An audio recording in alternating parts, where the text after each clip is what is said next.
எம்ஜிஆர் ஜெயலலிதாவை பார்த்த எங்களுக்கு விஜய்லாம் ஒரு சுண்டக்கா, விஜயால ஒன்னும் செய்ய முடியாது அப்படின்ட்டு இப்ப ஒருத்தர் பேட்டி கொடுத்திருக்காரு. சோ அவர் யாரு என்ன அப்படிங்கறத பத்தி இந்த வீடியோல டீடைலா பார்க்கலாம். இந்து மக்கள் கட்சியின் தலைவர் அர்ஜுன் சம்பத் ஒரு அறிக்கை வெளியிட்டு இருக்காரு. அதுல என்ன சொல்லியிருக்காரு அப்படின்னா, நான் போன வாரமே சொன்னேன், நீங்க அரசியல் கட்சி ஆரம்பிச்சிட்டீங்க, இனிமேல் அரசியல் செய்யணும், உங்களோட சித்தாந்தம் அண்ட் கொள்கைகள் தெரிஞ்சா உங்களை அரசியல் கட்சிகள் எதிர்க்க தொடங்குவாங்க. திமுக அதிமுக உங்களை கடுமையா எதிர்ப்பாங்க, அந்த அரசியலை எதிர்த்து உங்களால களத்துல நிக்க முடியுமா அப்படிங்கிற மாதிரி சொல்லியிருந்தேன். நான் சொல்லி ஒரே வாரத்துல ஜோசப் விஜய் அவர்களோட நடவடிக்கைகள்ல மாற்றங்கள் ஏற்பட்டிருக்கு. கூடிய சீக்கிரத்துல ஜோசப் விஜய் அவர்களோட தாவேகா கட்சிக்கு மூடு விழா நடைபெறும் என நான் நினைக்கிறேன் அப்படின்ட்டு அர்ஜுன் சம்பத் பாத்தீங்கன்னா ஒரு அறிக்கையை வெளியிட்டு இருக்காரு. அது மட்டும் இல்லாம நாங்க அரசியல்ல எம்ஜிஆர் அண்ட் ஜெயலலிதாவை பார்த்துட்டோம், நடிகர் திலகம் சிவாஜி கணேசன், டி ராஜேந்திரன், இயக்குனர் பாக்யராஜ், உலகநாயகன் கமலஹாசன் அப்படின்ட்டு எல்லாரையுமே பார்த்துட்டோம். இவ்வளவு பேரை பார்த்த எங்களுக்கு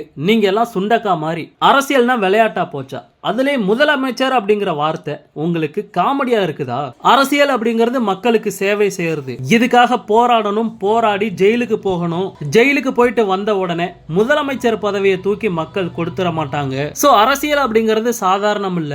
இனிமேல் தமிழ்நாட்டுல எந்த நடிகரும் அரசியலுக்கு வரணும் அப்படிங்கிற எண்ணம் கூட வரக்கூடாது. கமலோட மக்கள் நீதி மையம் வரிசையில ஜோசப் விஜயோட தமிழக வெற்றி கழகம் மாற போகுது. திமுகவோட பிராண்ட் அம்பாசிடராக விஜய் மாற போறாரு. அப்பதான் அவரோட கோட் படம் ரிலீஸ் ஆகிறதுல எந்த பிரச்சனையும் இருக்காது. அப்படி இல்ல அப்படின்னா இந்த திராவிட மாடல் அரசு அந்த படத்துக்கு எவ்வளவு பிரச்சனைகள் கொடுப்பாங்க அப்படிங்கிறது ஜோசப் விஜய்க்கு நல்லாவே தெரியும். சோ ஜோசப் விஜயை நம்பி தமிழக வெற்றி கழகத்தில் இருக்கும் ஜோசப் விஜயோட ரசிகர்கள் ஏமாந்துராதீங்க அப்படிங்கிற மாதிரி ஒரு அறிக்கையை வெளியிட்டிருக்காரு. இவர் சொல்றதை கேட்கும் போது சத்தியமா எனக்கு சிரிப்பு தான் வருது. உங்களுக்கு என்ன தோணுது அப்படிங்கறத மறக்காம கமெண்ட்ல ஷேர் பண்ணுங்க. தளபதியோட எல்லா அப்டேட்டையுமே மிஸ் பண்ணாம பார்க்க நம்ம சேனலை சப்ஸ்கிரைப் பண்ணி சப்போர்ட் பண்ணுங்க. Thank you.